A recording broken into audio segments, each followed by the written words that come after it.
Okay, I hope you watched that video that describes what a focus question is and how to make one or how to come up with one. Remember, what we're doing in the PAT is not just about completing the project. It's also about learning why we're doing all of it, because all of this can get assessed in the theory paper. The theory final paper also assesses the knowledge that we're gaining while we're doing the PAT. So we need to understand what a focus question is and why one needs one. So it's important that we understand this properly. So if you haven't watched it, please go back and quickly watch it now. I'm just going to give you a few more tips that's specific to our project. Let's have a look here. So this is what we're doing now. We're going to do the focus question. You're going to press enter underneath it once. And let's just have a look at what our task requires of us. We need to do a focus question now. Now, just this one single question counts as much as the whole of the task definition. So it's a very important question, okay? We need to consider the issue or the challenge or the opportunity facing the sector we've chosen.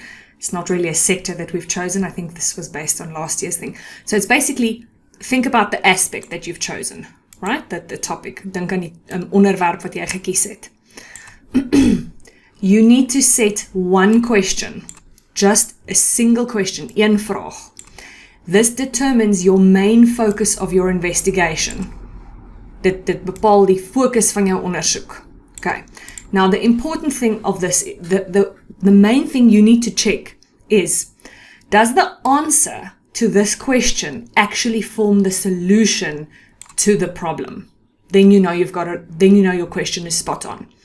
So your answer needs to be the solution to the problem.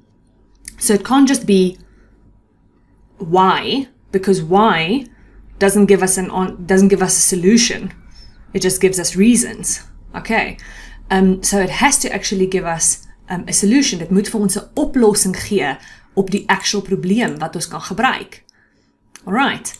So there are a few things you need to keep in mind. It needs to be a single sentence, not two questions, not a paragraph. Clearly phrased. It can't be confusing. Concise.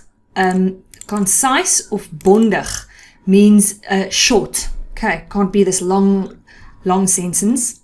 Researchable, so it can't be like a yes-no question, navolgbaar.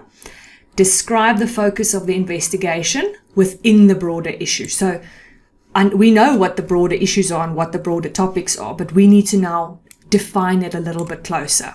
Okay, and it still needs to be clearly relevant to the chosen focus, to the focus point, to the aspect that you've chosen.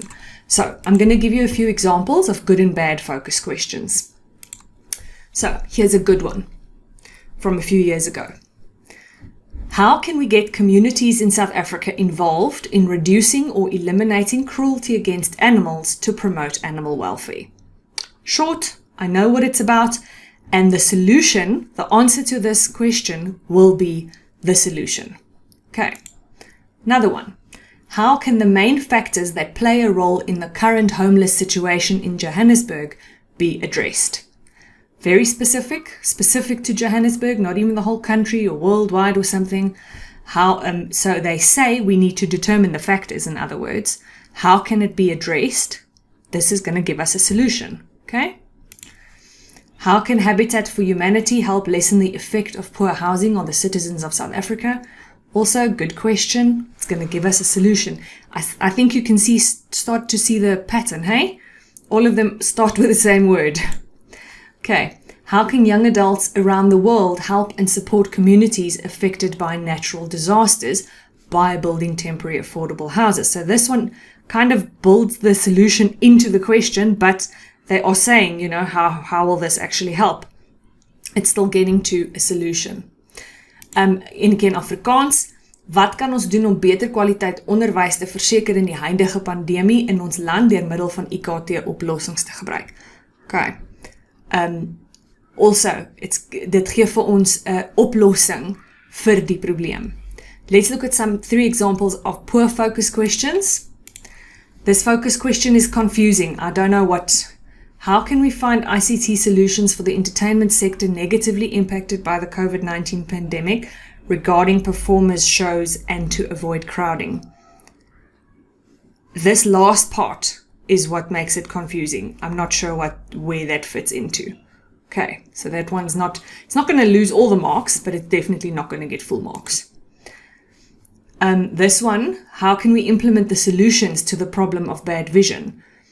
It's already assuming there are solutions. We first need to find the solutions. Okay, so this one's not going to work either. And then this one is just far too long. Remember, the rule says it has to be a single sentence and concise. This long, I'm sure this might be a good focus question, but this is not defined as a focus question because it's just too long. Okay, so something this long is just far too long, and it's already like giving too much information. Help with the issue of homelessness, people sleeping in the streets, starving to death on the streets in the community is just far too long. Right, so this is what we're looking for. Single sentence, clearly phrased, relevant to the topic, and the answer to this needs to be the solution to your problem. Okay, go ahead, type away. Once you've done that, you've got 4 more marks. You've got a clearly phrased, concise question, hopefully. It will be researchable as long as it's not a yes-no answer. Single sentence, not too long. And it's clearly relevant to your topic. So it must be specific that it's actually got to do something with your aspect that you've chosen. Okay, 4 more marks. We're getting there.